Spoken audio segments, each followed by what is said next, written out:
Livro do Gênesis, capítulo 2, versículo de número 18. Disse mais o Senhor Deus: não é bom que o homem esteja só. Far-lhe-ei uma auxiliadora que lhe seja idônea. Feche os seus olhos para nós orarmos a Deus. Eterno e soberano Pai, louvamos o Teu nome pela Tua fidelidade, por quem Tu és. Obrigado porque o Senhor nos trouxe a este lugar para ouvirmos a Tua palavra. Já Te louvamos, já cantamos canções de adoração ao Teu nome, ofertamos como sinal de gratidão por tudo que o Senhor tem feito por nós. Ó Pai amado, ouvimos avisos, tudo que é pertinente a um culto público, mas agora o mais importante, nós julgamos assim, é o Senhor falar conosco. Por isso queremos pedir que, ó Deus, o Teu Espírito esteja pairando, tocando, ó Deus, ministrando no profundo do nosso íntimo, ó Deus, no nosso entendimento, na razão, na emoção, no Espírito, que a Tua palavra seja, ó Deus, escrita em nós para o louvor da Tua glória. Já cremos que assim será, por isso já Te agradecemos em nome de Jesus. Amém. E glória a Deus. Quero falar nessa noite sobre intimidade e comunhão.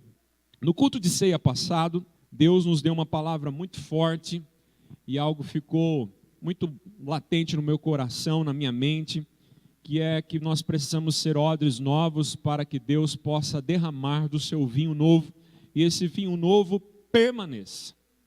Então essa palavra sobre odres novos tem ficado muito na minha mente durante todo esse mês que se passou. Nós falamos também que não faltava pão, mas que nós precisávamos da presença de Deus no nosso meio. Você se lembra disso? Quem esteve aqui no último culto de ceia, lembra. Então nós tínhamos palavra, nós tínhamos alimento, Deus nunca deixou faltar o pão, mas nós não sentimos a presença de Deus de uma maneira forte. No entanto, irmãos, desde o culto passado de ceia até hoje, as minhas meditações têm sido também sobre a presença de Deus. Imagino eu que a presença de Deus não é ainda o suficiente. O pão é muito importante, é necessário. Sem pão, sem a palavra, nós não podemos viver. A presença de Deus, ela é indispensável.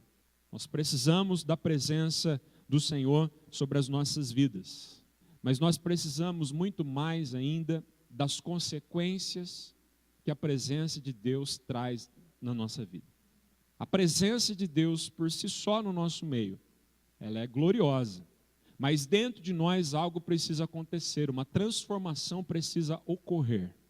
Além de pão, além da presença, nós precisamos da intimidade com o Espírito de Cristo, a intimidade com o Espírito de Deus, a intimidade com o nosso Criador. Precisamos conhecê-lo, porque esse é o desejo de Deus desde sempre, de se revelar ao homem, e Ele o fez através do seu Filho Jesus Cristo.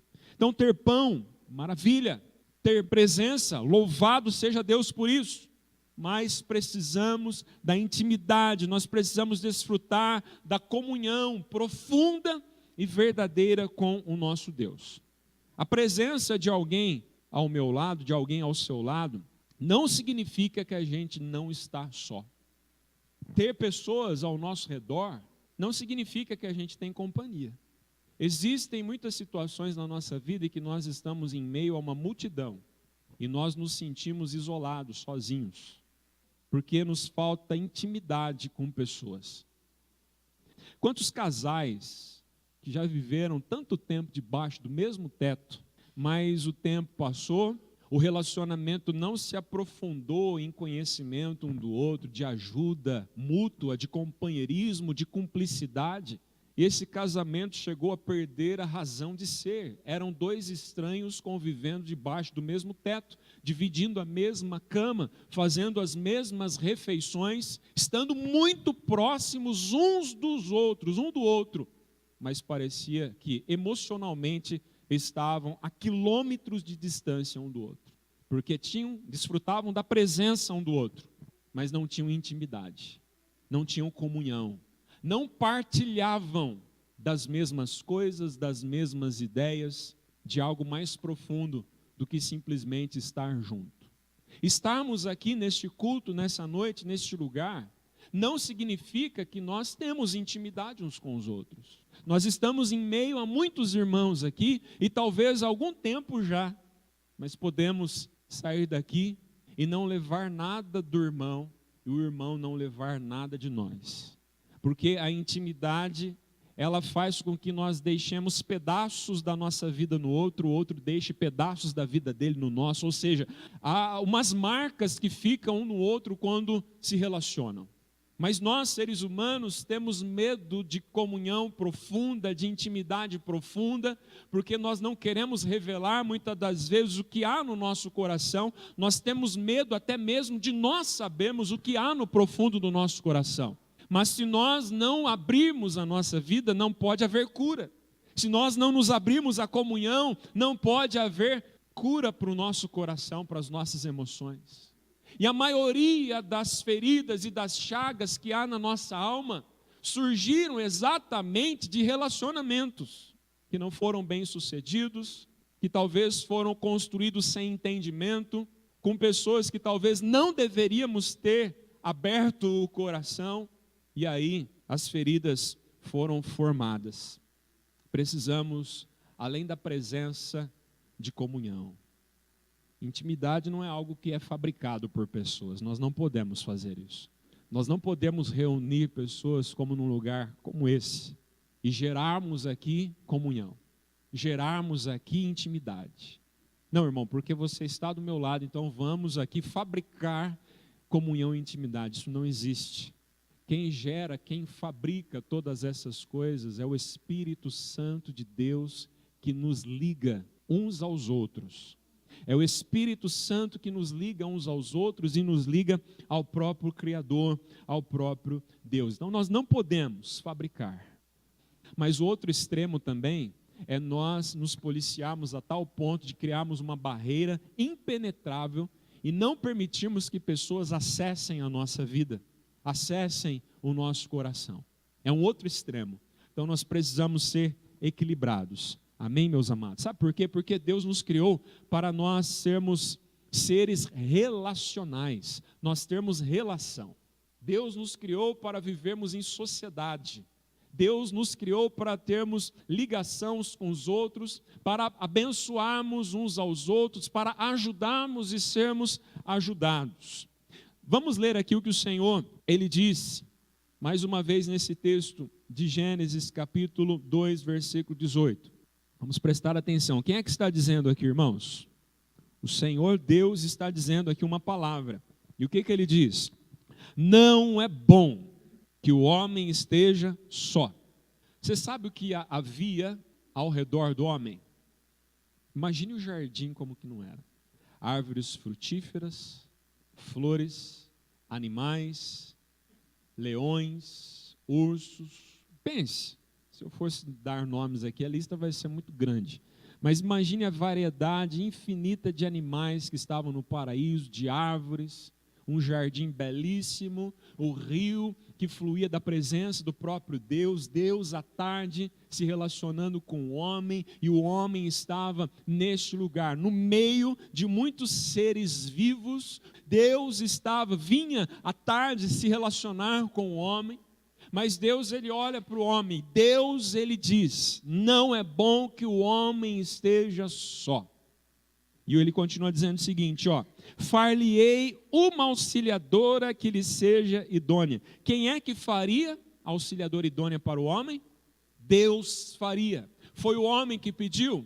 Deus, Ele viu a solidão relacional do homem de não ter alguém que lhe correspondesse, porque a auxiliadora idônea exatamente significa isso, a palavra idônea, uma pessoa que lhe corresponda, uma pessoa que você possa olhar nos olhos e se ver, uma pessoa que você se vê nela. Que coisa maravilhosa. Relacionamento, então não havia ninguém.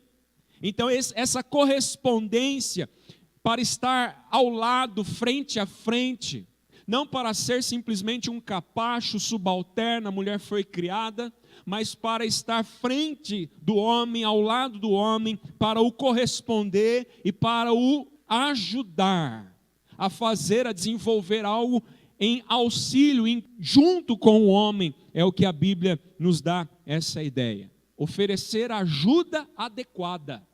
A mulher criada foi a única que podia oferecer ajuda adequada ao homem. A presença da mulher ao lado do homem foi projetada para isso, irmão. Não para que o homem sugasse da mulher algo que fosse para o seu próprio benefício. Não uma serva, uma criada, uma escrava, mas uma que lhe fosse correspondente. Nós vemos no Salmo 46 que essa ideia de idoneidade, de auxílio, também é contemplada e referida a Deus pelo salmista. Vamos abrir Salmo 46, versículo de número 1. O pecado deturpou todas as coisas. A própria história bíblica nos relata a condição da mulher vivendo como um ser de segunda classe, que em muitas culturas nem mesmo era considerada humana. Mas Deus não criou assim. Deus criou a mulher para ser correspondente ao homem, para auxiliar, para ajudar, para oferecer ajuda adequada. E olha aqui o que diz Salmo 46, versículo 1. Está dizendo assim, ó: Deus é o nosso refúgio e fortaleza, socorro bem presente nas tribulações. Socorro bem presente. Você pode confiar em Deus, porque além de Deus estar ao seu lado, hoje nós entendemos que pelo Espírito Ele habita dentro de nós, mas aqui o entendimento do salmista era o seguinte: Deus está do nosso lado, quando nós precisamos de socorro em meio às tribulações, Ele está do nosso lado para nos socorrer. Então Ele é o Deus que nos socorre, é o nosso Deus que nos ajuda, é o Deus que nos é idôneo, que está do nosso lado para estender a sua destra de ajuda e de misericórdia. Ele é o nosso socorro. Então essa é a ideia da mulher sendo criada para corresponder ao homem. O homem sozinho não conseguiria executar o plano que Deus tinha para ele. Portanto, Ele cria a mulher para o auxiliar. A gente consegue ver isso, os homens aqui, quando a gente está procurando meia na gaveta. Se não fosse a mulher, nós iríamos sem a meia. Nós não acharíamos a meia. Ou quando na geladeira, onde é que está, amor? Onde é que você pôs aquele restinho de queijo, de mussarela? Quero colocar na comida aqui, cadê? Está na sua frente. Mas há um bloqueio, irmão. Há algo assim que eu não consigo entender. Aí a mulher fala, está na sua frente. Aí você olha de novo e você enxerga. Auxiliadora. E o homem foi criado primeiro para proteger, para amar. O apóstolo Paulo diz que para dar a sua vida por ela, semelhança de como Cristo faz com a igreja. Então essa é a beleza, é o auxílio. Então, irmã, não fique irritada. Foi Deus que projetou esse negócio, essa desatenção, para ver complementação. Isso é bênção. Então, quando você faz isso, você está sendo de fato aquela que Deus criou, o projeto está funcionando. Você está auxiliando o seu marido, louvado seja o nome do Senhor. A palavra aqui que se refere à auxiliadora idônea é Ezer. No livro de Gênesis é a mesma tradução aqui do Salmo de número 46, no versículo 1. Deus, Ele nos ajuda a sair de situações que sozinhos nós jamais sairíamos. Existem situações que a gente entra, que só Deus que pode nos tirar de lá. E o casal, homem e mulher, o companheirismo, serve exatamente para isso, para ajudar um ao outro a sair de situações que um sozinho não conseguiria sair. Aí está então a beleza do relacionamento, e não somente da presença um do outro, mas da intimidade, da comunhão, de conhecer um ao outro, de ser um com o outro. É o que somente Deus ele pode fazer. Então, o plano do Altíssimo não era criar uma prestadora de serviços, uma babá para os filhos, uma passadeira de roupa, uma lavadora de roupa, uma cozinheira. Não. O propósito era que a mulher, o homem pudesse se ver na mulher. Tanto é que de onde que Deus tira a mulher? Tira da costela, da carne do homem e osso dos seus ossos. Olha só, a mulher saiu de dentro do homem. Vamos ver lá em Gênesis capítulo 2 ainda, essa verdade aqui, ó, Gênesis 2, versículo 21. Mulher saiu do homem um pouco mais melhorada, né? Graças a Deus, né? Maravilha. Gênesis 2, 21. até o 24 fala, então o Senhor Deus, olha, é tudo Deus, a iniciativa é sempre do Senhor. Portanto, não fique você, irmão, irmã, que ainda é solteiro, ainda Deus não te abençoou com um marido, uma esposa, fica na paz, que é Deus que prepara. É Deus que olha a situação, que vê e prepara o melhor. Não meta os pés pelas mãos, que isso não vai acabar bem. Deus está olhando para nós, está vendo toda a situação, e Ele olhando para o homem mais uma vez, olha só o cuidado de Deus para com o homem. Então o Senhor Deus fez cair pesado sono sobre o homem, e este adormeceu. Tomou uma das suas costelas e fechou o lugar com carne. E a costela que o Senhor Deus tomara ao homem, transformou-a numa mulher, e lhe a trouxe. E disse o homem, esta afinal é osso dos meus ossos e carne da minha carne. Chamar-se-á varoa, porquanto do varão foi tomada. Por isso deixa o homem pai e mãe e se une à sua mulher. Preste atenção agora, algo mais tremendo desse versículo. Tornando-se os dois uma só carne. De onde que Deus tirou a mulher para o homem? De dentro dele mesmo. Então, irmão, se não sair de dentro, se não sair dos ossos, se não sair da carne, continue em solidão. Se não for algo profundo, se for somente algo superficial, não vai haver verdadeira intimidade e comunhão. Os relacionamentos devem ser do profundo, deve ser de dentro. Amém, meus amados? E só Deus pode fazer de 2, 1 e de 1, 2. Essa matemática, essa capacidade está no Deus que é onipotente, só Ele que pode todas as coisas. Amém? Então a mulher saiu de dentro do homem. A mulher foi criada para ser companheira. E no latim, o cumpanes, que é dividir o pão, com pão, cumpanes, que vem a palavra companheiro, é aquele que você divide o pão. Quem é que dividiu o pão conosco? Quem é que se entregou por nós? A tipificação do seu corpo sendo pão e a tipificação do seu sangue sendo o suco sendo o sangue de Jesus. Jesus. Jesus, além de compartilhar o pão, Ele compartilhou a sua própria vida. Ele foi até o último estágio. Ele se entregou completamente, sem nenhuma reserva. O amor que Deus tem por nós é um amor inimaginável para o nosso entendimento. Ele nos amou a ponto de se entregar por nós, a ponto de se oferecer, de morrer no nosso lugar. Ele dividiu o pão conosco.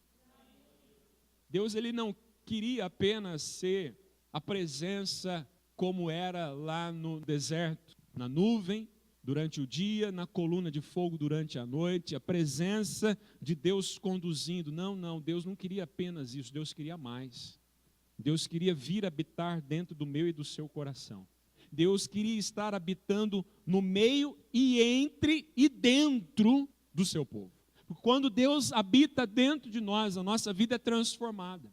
Quando Deus habita dentro de nós, significa que nós saímos dele.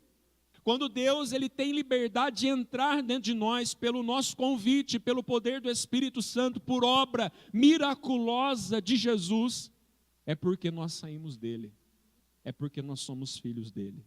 Ele não pode habitar conosco e dentro de nós, se nós não tivéssemos saído dele, se nós não fôssemos filhos do Senhor. Certa feita o Senhor Jesus Ele disse para os seus discípulos assim, em Lucas 22:15, eu tenho ansiosamente desejado comer convosco esta Páscoa antes do meu sofrimento. Não é algo que eu desejei no passado, mas é algo que eu tenho desejado. Sabe o que isso significa? Que Jesus até hoje, Ele está desejando tomar a ceia conosco na eternidade. Hoje, nesse momento, Deus tem expectativa de poder enviar novamente o seu filho para buscar a noiva preparada para ele. A noiva que saiu dentro de Jesus e para lá novamente voltará. Nós vivemos em Deus. O lugar da nossa existência é o Criador. E para lá que nós vamos voltar. Lá não é somente o nosso destino, mas lá é de onde nós saímos. Assim como a mulher saiu do homem, a igreja saiu de Jesus. Amém? Os irmãos estão entendendo? Se nós não entendermos isso, nós vamos imaginar que nós somos seres carnais, criados pela carne, e que de alguma maneira nós vamos nos transformar em espírito. A Bíblia diz: o que é nascido da carne é carne, e o que é nascido do espírito é espírito. Isso significa que nós somos nascidos de Deus, portanto nós nascemos do espírito. E para lá nós vamos voltar, para a presença, a intimidade, a comunhão e a verdadeira revelação do Deus Trino, do Deus Todo-Poderoso. O que fez que Jesus, meus irmãos, ele demonstrasse aqui para os seus discípulos esse desejo? Quando ele divide o pão no momento da ceia, quando ele divide o cálice, ou seja, ele está dividindo a sua vida, ele está demonstrando o desejo ardente que ele tinha de estar com os seus irmãos, com os seus amigos, com os seus discípulos. Isso é mais do que presença. Ele não queria apenas estar com os discípulos, ele queria se entregar aos discípulos para que os discípulos pudessem estar nele e ele neles. Essa é a oração que Jesus ele fez em João no capítulo 17. O desejo de Deus não é somente estar entre o seu povo, mas o desejo de Deus é ser um com o seu povo. Deus não quer que nós sejamos isolados dele de alguma maneira que seja. Deus quer que nós sejamos um só corpo, porque nós saímos dele e para lá nós vamos voltar. Isso é intimidade e comunhão. Você está vendo a profundidade? Você está vendo que não é uma coisa rasa?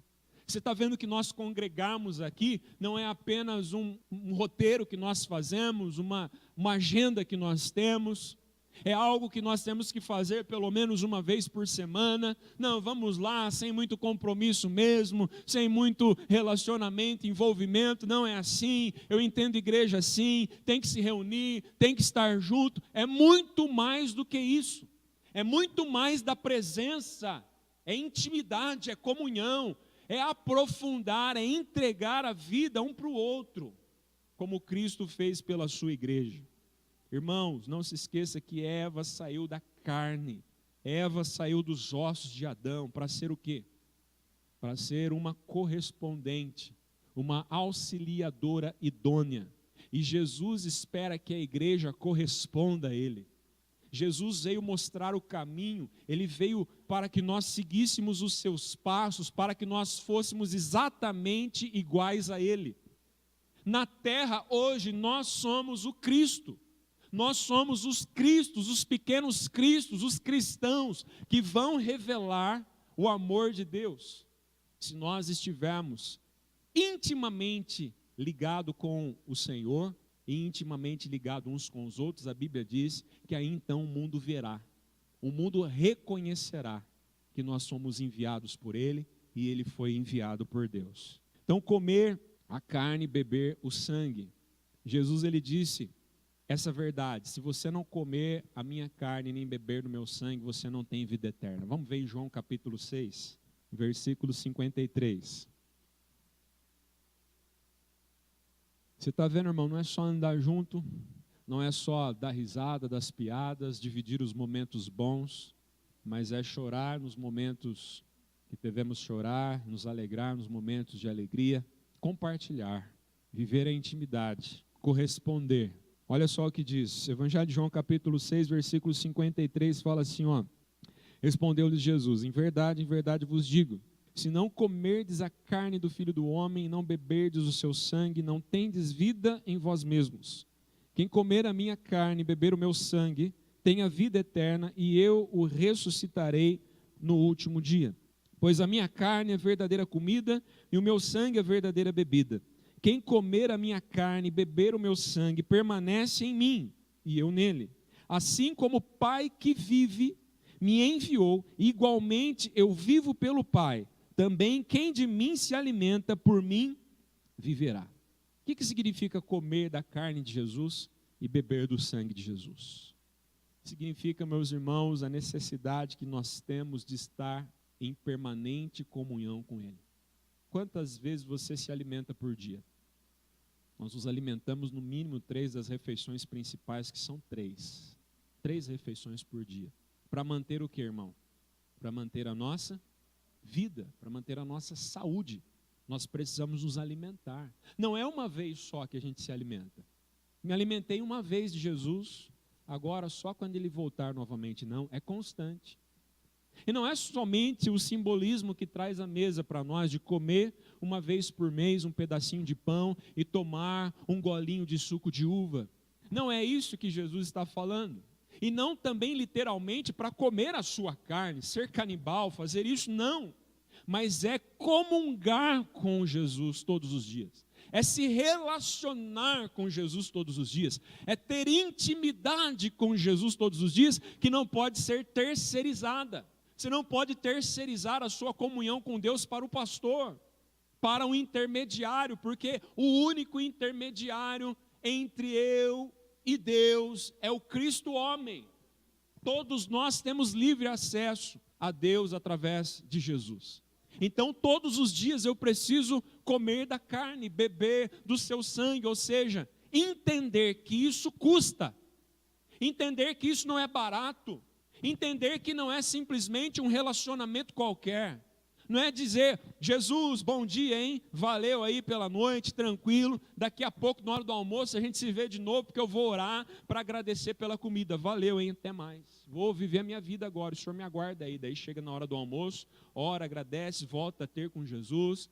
Aí na hora da janta de novo, e antes de dormir, pronto, fiz o que eu deveria fazer, já estou sossegado, minha alma está tranquila, porque eu correspondi à ordem, eu correspondi à lei. Não é todo tempo estar se alimentando de Cristo, irmão, porque somente quem se alimenta de Cristo tem vida eterna. A gente pode estar junto aqui, a gente pode ser amigo do profeta, amigo do pastor, amigo do mestre, do evangelista, a gente pode ser amigo do irmão, a gente pode estar aqui junto, a gente pode estar aqui em presença física, mas nós podemos estar só superficialmente, sem estar ligado ao corpo, sem sentir as dores que o corpo sente.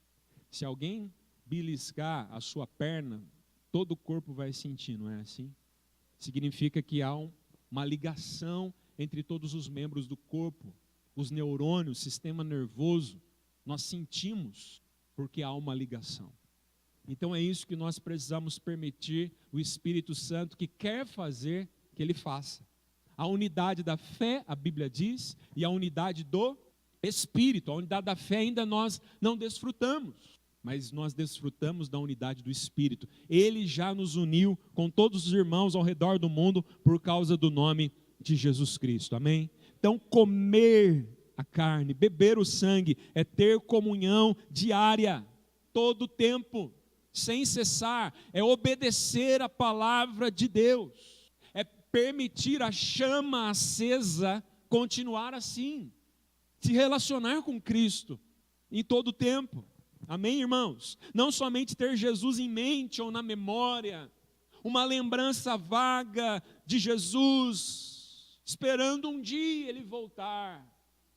Mas não é hoje, é agora, é estar com Ele, porque quando Ele vier, nós já estaremos com Ele mesmo, já estamos com Ele. De repente a gente vai olhar e já vai estar na glória, não vai saber como é que é isso, porque nós estamos nele, Ele está em nós, e cada dia mais isso tem se aprofundado. E isso custa, irmão, isso custa, não é barato, não é fácil, custa nós estarmos juntos, e é isso que nós precisamos fazer, porque houve um custo para Jesus, e Jesus Ele foi até o final. Jesus, no meio das dificuldades eu clamo por Ti. Ah, pastor, o senhor leu aí Salmo 46, Senhor, o Senhor é o meu socorro bem presente na hora da tribulação. Então quando eu estou no olho do furacão, eu clamo por Jesus. Na hora que passa, eu esqueço quem Ele é. Isso não funciona, irmão. Isso é religião. Nós andamos com Jesus. Pelo menos, Jesus Ele quer andar conosco e dentro de nós. Não sei qual é o teu coração, o teu desejo, o teu íntimo. Mas se não é corresponder a esse desejo, nós precisamos orar, jejuar e clamar por avivamento. Porque o O Senhor Jesus espera uma noiva que corresponda. Preste atenção, Jesus quer uma noiva que o auxilie, que seja a boca dele aqui na terra, que seja os pés dele aqui na terra, que seja as mãos dele aqui na terra. Uma noiva correspondente, uma noiva que diz sim, Senhor, e faz, porque ela se vê em Cristo e Cristo se vê nela. É uma só pessoa. Amém, meus amados irmãos? Ingerir o pão e o suco não é simplesmente fatores para nós sermos salvos. Tem pessoas que pensam assim, eu vou lá participar da ceia para que eu seja salvo. Se eu faltar um mês no ano de participar dos elementos da ceia, a minha salvação está em risco. Você pode comer e beber de Cristo todos os dias e todas as horas, em todos os momentos, onde quer que você esteja, você pode se relacionar com Ele. Não somente ter Cristo na memória, mas ter Cristo no coração. Ter Cristo todos os dias. Ser correspondente. Irmãos, essa é uma palavra muito forte, uma noiva correspondente, uma esposa que corresponda ao desejo do Senhor. Nós precisamos ter intimidade com Cristo, conhecê-lo. Esse foi o desejo de Cristo enquanto ele teve com os 12. O desejo dele era dizer, olha Filipe, quando você me vê, você vê o Pai. Olhe para mim, você estará vendo o Pai. Eu quero que você me conheça como o Pai me conhece, como eu conheço o Pai. Por isso eu tenho transmitido essas palavras a vocês, porque eu os considero como os meus amigos. Eu quero ter um relacionamento com vocês, não quero ser apenas o mestre. Não quero reservar apenas um tempo com vocês, mas eu os chamo para que vocês andem comigo durante um tempo, 24 horas por dia. Para vocês verem como eu durmo, para vocês verem como eu como de vez em quando, para vocês verem como eu oro, para vocês verem como eu ando, como eu amo. Eu quero que vocês me conheçam, porque quando vocês me virem, vocês verão a Deus, e quando vocês me virem, vocês verão a si próprios, porque foi exatamente dessa maneira que Deus criou vocês para que vocês vivessem. Vocês estão vivendo enganados, o mundo enganou vocês. O diabo, a serpente iludiu vocês. Não é assim, vivendo somente para ganhar, para acumular, para construir celeiros, para odiar, para conquistar na base da força do braço. Não é essa maneira que Deus criou vocês para viverem. Deus criou vocês para compartilharem. Assim como eu, que sendo Deus, não usurpei o local de Deus, o lugar de Deus e ser igual a Deus, mas eu vim para servir. Vocês foram criados para servir. Mas o diabo enganou vocês. O diabo fez com que vocês desejassem serem servidos. Portanto, eu estou mostrando o evangelho da libertação desse velho pensamento, desse sofisma, dessa barreira que vocês têm na mente por causa do pecado. Eu vim para que vocês tenham vida, e não é essa vida medíocre, é uma vida em abundância, a verdadeira vida, é a vida que eu mostro para vocês, porque eu sou o caminho, eu sou a verdade, eu sou a vida. Ninguém vai ao Pai senão por mim. Vocês estão vivendo de maneira equivocada, vocês se enganaram. A vida de um homem não consiste nos bens que ele possui, não é isso. O maior tesouro do homem não é acumulado nessa terra, mas o maior tesouro do homem é acumulado no céu. Então é lá que a nossa mente deve estar. A vida é passageira, somos como neblina. Nós precisamos aprender a maneira certa de viver. A maneira certa de viver é olhando para Jesus, o autor e consumador da nossa fé. Por isso é necessário nascer de novo. Deus quer que nós tenhamos intimidade e comunhão com Ele. Só o pão que Ele dá não é o suficiente. Só sentir a sua presença não é o suficiente. Nós precisamos ter intimidade, conhecer as profundezas do coração do nosso Deus. Intimidade e comunhão. Repita assim comigo: intimidade e comunhão. Vamos agora para Filipenses capítulo 2. Filipenses 2, versículo 1. Se há, pois, alguma exortação em Cristo, alguma consolação de amor, alguma comunhão do Espírito, se há entranhados afetos e misericórdias. Irmãos, comunhão do Espírito gera amor visceral, amor das entranhas. E amor só é amor se mexe com as entranhas. Você sabe disso. Quando você viu a senhora, seu sobrenome hoje, deu um frio na boca do estômago. Não foi assim? Ela falava e você se derretia. A voz dela era melodia para os seus ouvidos e vice-versa. Então algo se movia dentro de você. Você sabe que é vísceras, né? Víscera é o que está dentro aqui do abdômen, os órgãos internos que se movem. Então moveu alguma coisa, a gente ficou preocupado, a gente ficou ansioso. Então se moveu dentro de nós alguma coisa. Você já sentiu isso ou só eu? Estou falando coisa aqui que você não está entendendo, para que eu possa explicar melhor para você. Já sentiu isso, né? Algo se moveu, você vai fazer uma prova, você vai fazer alguma coisa, a mão sua, a barriga se contorce. Então há alguns sentimentos, algumas sensações que nós temos que demonstram, irmãos, que há algo se movendo dentro de nós, mas não é. São os nossos sentimentos. Se não houver esse amor visceral entre nós, irmãos, esse amor das profundezas do nosso ser, se não houver essa profundidade, irmão, se houver só o que é raso, que é superficial, nós não vamos poder desfrutar de tudo que Deus tem para nós. Você não vai poder se oferecer de tudo que Deus criou você para ser na vida do irmão. Não podemos esconder algo do irmão ou de Deus para abençoar a vida dele. Não podemos ter medo de enterrar o nosso talento e ali deixá-lo. Se nós pudermos fazer com que ele seja desenvolvido para abençoar, ou seja, chegarmos na totalidade daquele que Deus nos criou para ser. Há muito mais ainda que você pode ser, irmão. Você acha que você já explorou todo o seu potencial que Cristo colocou em você? Não, tem muito mais ainda que Deus quer que você seja, que você chegue à maturidade, que você seja bênção na vida do outro, o outro seja bênção na sua vida, mas para isso a gente precisa descer para as profundezas do relacionamento. Superficial só, irmão, Pai do Senhor, amém, sabe aquela conversinha só assim? Tem que aprofundar, ir lá nas profundezas, para que nós possamos receber de Deus às vezes as coisas tão necessárias que estamos carecendo, que Deus já preparou na vida do irmão para nós, na beleza da igreja para nós, dos relacionamentos. Você não pode ficar sozinho, irmão, entre os irmãos.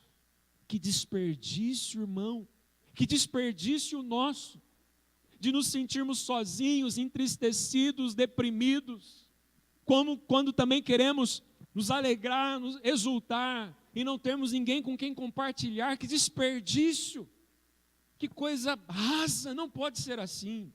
Nós precisamos aprofundar, amém, irmão? Nós precisamos querer e fazer isso. Como é que a gente faz isso, pastor? Por onde a gente começa? Olha, a gente vai precisar orar junto, para descobrir os meios, os mecanismos de Deus. Lembra que eu falei que isso não é gerado pelo homem, nós não podemos gerar isso. Mas quando nós sentirmos o impulso do Espírito Santo, que Ele está nos direcionando para alguém, nós precisamos permitir esse fluxo e não reter, segurar. Imagina Zaqueu.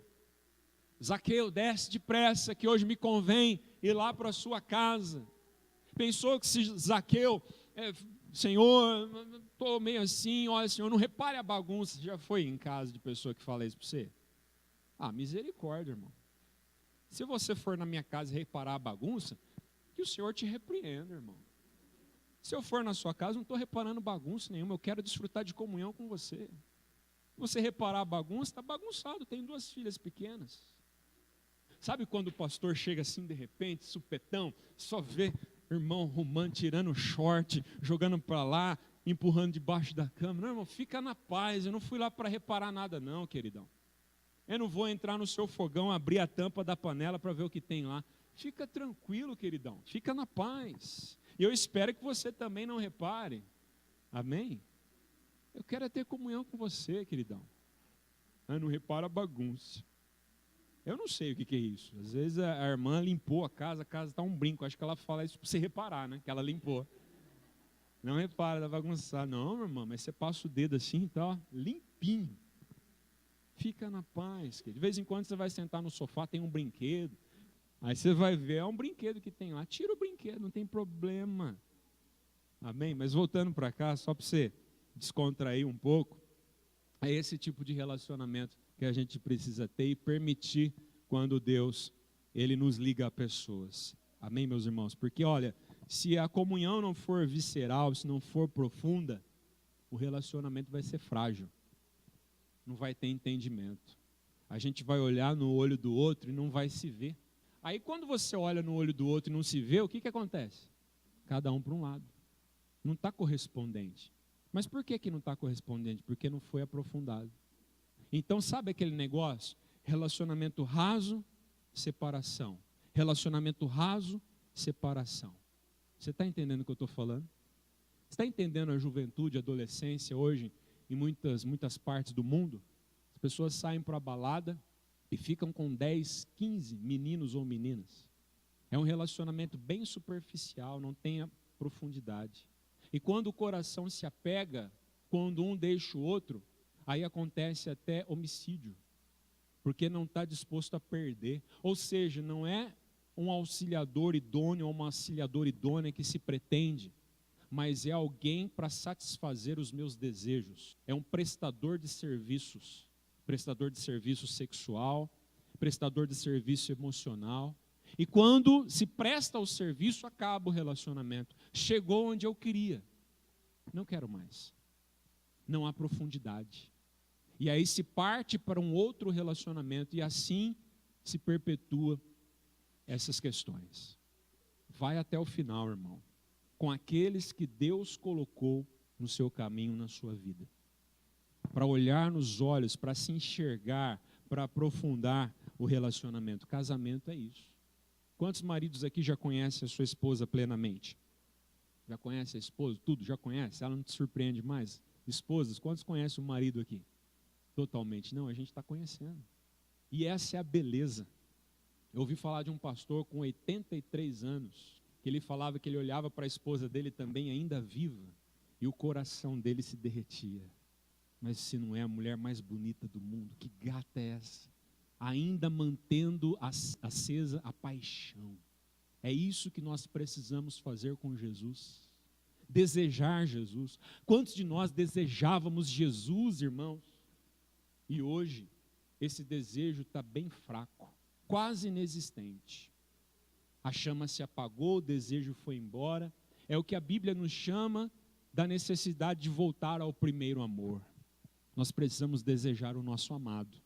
E nós precisamos nos relacionar de maneira profunda. Amém, queridos e queridas? Irmãos, quando o suposto amor desses relacionamentos rasos acaba, dá lugar ao ódio. Suposto amor. Quantos ouvem diariamente noticiários da mídia a respeito de crimes passionais? Ele matou por amor. Você acha que isso existe? Não existe quem mata por amor, existe quem morre por amor, que foi o nosso Senhor Jesus Cristo e deve ser aquilo que nós devemos fazer. Mas ninguém que ama tira a vida do outro.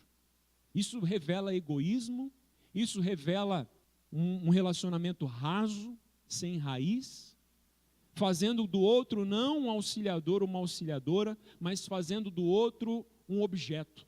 Se eu não tenho mais, ninguém mais vai ter. Se não me supre mais, tem que ser eliminado. Então acabo com a vida dele ou dela. Mas o amor, ele deve ser sim, cheio de fogo, de paixão, de desejo, e se aprofundar cada vez mais nesse relacionamento. E por falar aqui, nós estamos falando do Dia das Mães, né? Hoje é o Dia das Mães. Você conhece um amor mais profundo, além do Senhor Jesus por nós, do que um amor de mãe para com o seu filho?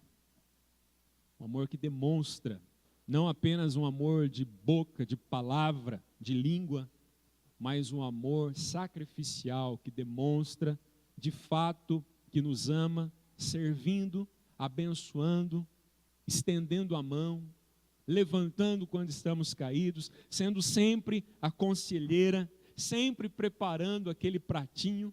que a gente gosta. Só a mãe, nesse quesito, só perde para a avó, não é verdade? Só perde para a avó. O que você quer, netinho? Chega lá, tem aquele banquete, não é assim? A avó prepara tudo o que você quer, coisa boa, né? O amor de vó é 2 vezes mais ainda, né? Mas, irmãos, o amor de mãe é um amor profundo, por quê? É visceral. Porque nós saímos dentro da nossa mãe. Assim como Eva saiu do homem. Assim como nós saímos de Cristo, a igreja saiu de Cristo. Então é algo profundo, irmão. Você imagina Deus grávido de nós? Você imagina Deus sentindo a gente se mexendo dentro dele? E nos amando? E nos amando de tal maneira, a ponto de entregar o seu filho por nós. Por isso, irmão, que os nossos relacionamentos devem ter esse mesmo trajeto, essa mesma linha. Olha só que o apóstolo Paulo ele escreve aos Gálatas, no capítulo de número 4, versículo 19. O apóstolo Paulo aqui está chamando os irmãos da Galácia de filhos. Ele diz assim, ó: meus filhos, por quem, de novo, sofro as dores de parto, até ser Cristo formado em vós. Ou seja, o apóstolo Paulo sentia dores no seu ventre, até que a igreja fosse gerada pela sua palavra, porque ele era um instrumento de Deus para ministrar a palavra, e eles se converteram pela palavra do Espírito Santo na boca do apóstolo Paulo. Então o apóstolo Paulo sentia dores, e essas dores fazia com que o amor dele aumentasse ainda mais, porque eram dores no seu íntimo. Ele desejava que a igreja frutificasse, fosse edificada. Então ele tinha um amor visceral por todas as igrejas, mas é que ele demonstra como se uma gravidez. Nós nascemos de Deus, irmãos. Olha só o que diz em João, no Evangelho, no capítulo 1. Olha só o que diz João capítulo 1, versículo 12 e 13. Mas a todos quantos o receberam, deu-lhes o poder de serem feitos filhos de Deus, a saber, aos que creem no seu nome, os quais não nasceram do sangue, nem da vontade da carne, nem da vontade do homem, mas, irmãos, eu e você, nós nascemos da vontade de Deus. Deus engravidou de nós. Deus teve um projeto e o tem sobre nós. E Ele nos ama. E todo o seu propósito será cumprido. E é dessa maneira que os nossos relacionamentos devem ser construídos. E os nossos relacionamentos, irmãos, preste atenção. Todos os relacionamentos que nós temos é para nos tornarmos pessoas piores ou melhores? Melhores. O que Adão falou depois que ele pecou para Deus? O Senhor que me deu ela. Foi o Senhor. Ou seja, a culpa foi de Deus. Deus, se o Senhor tivesse me dado uma esposa melhor, eu não estaria nessa situação hoje. Senhor, hein, irmã, você que está aqui, se Deus tivesse dado um marido mais crente, hoje eu seria mais feliz. Epa! Às vezes a gente acredita nesses sonhos como é que chama essas histórias aí? Conto de fadas, né? Essas histórias e foram felizes para sempre. A verdade é que Deus também ele tem isso para nós, mas às vezes essa felicidade aí é só no final, até quando a gente começa a entender. Irmã, fica firme lá com o seu marido, irmã.